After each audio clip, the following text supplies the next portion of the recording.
Hello and welcome to Fox News Tonight. I'm Joey Jones. Yesterday, we remembered those who have laid their lives down on a battlefield in defense of this country. To most Americans, that says enough. Laid their lives down, meaning died. As poetic as that sounds, let me be the first to tell you it's neither pretty nor clean. When a man or woman dies from the blast of an IED, or the bullet from a sniper's rifle, or the sudden impact hitting the ground when their plane or helicopter crashes. In defense of this country, of course, when we hear that, we think of Bunker Hill or Normandy or the frozen Chosin at Chosin Reservoir, perhaps even the invasion in Afghanistan in 2001. We've seen good men and women leave behind wives and husbands, sons and daughters, and a long life ahead to go die in a war. As we should, we honor them. I have thousands of blood brothers from the War on Terror myself, not because we share the same blood, but because we spilled our blood fighting for the same cause, for America, for you. So Memorial Day is a day we recognize that and honor it. Again, as we should. But what about our actions? What do we do to honor them in life? Do we think about their sacrifice before we tweet something hateful or before we slap a political bumper sticker on our car? Do we have them in our mind when we show up in November and vote for people, most of whom have never served, to become our leaders? Do our politicians, who of course fancy themselves fighting patriots, have our fallen in mind when they argue legislation or vote on bills or allow the executive branch full authority to send the next wave of Americans to die? Kevin McCarthy, the House Speaker, struck a deal this week that will slow or reduce some of the spending on Capitol Hill that has the country in $30 trillion of debt and many fiscal conservatives in an uproar. As the talking points and messaging came flowing downstream from Congress with glowing reviews and explanations of how they'll limit and control frivolous government spending, one set of exceptions seemed to come up with pride. They didn't cut or stymie defense spending or the VA budget. No, most conservatives believe in a strong defense and, in rhetoric at least, say we should take care of our veterans. Some even took exception to the lack of more money flowing into the unaudited Department of Defense. Sage military expert Senator Lindsey Graham even said he couldn't support this deal because it just doesn't spend enough on the war in Ukraine. The Biden defense budget was a joke before, and if we adopt it as Republicans, we will be doing a great disservice to the party of Ronald Reagan.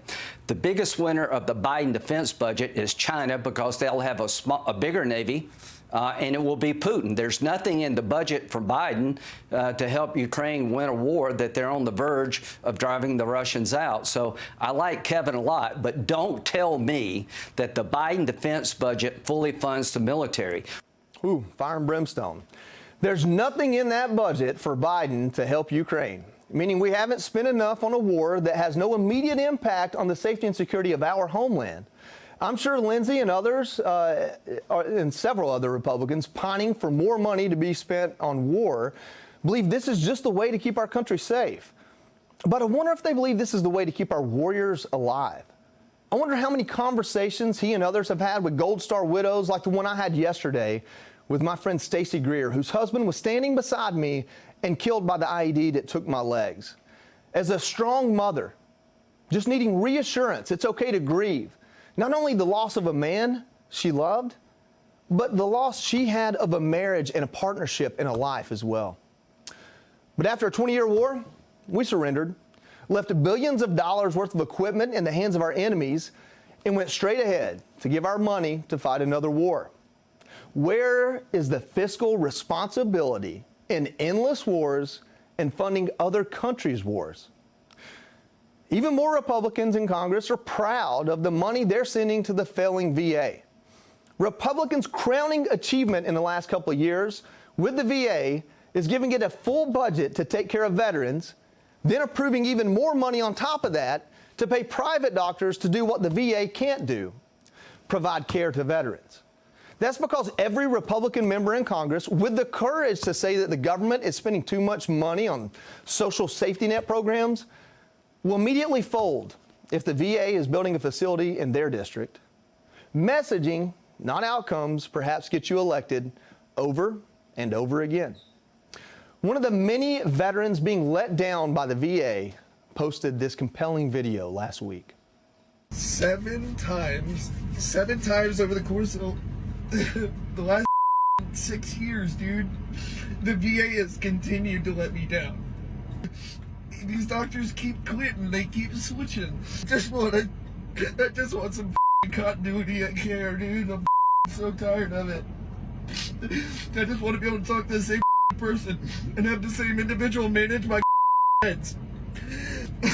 It's not a lot to ask. I just want to be able to talk to the same person and not continue to have to retell these stories that torment me. Joe Cantasano was left feeling helpless. You see, as I've experienced myself firsthand, you don't get quality care at the VA. You don't get fast care at the VA. No, you get government care at the VA, meaning you fill out more forms than you have conversations.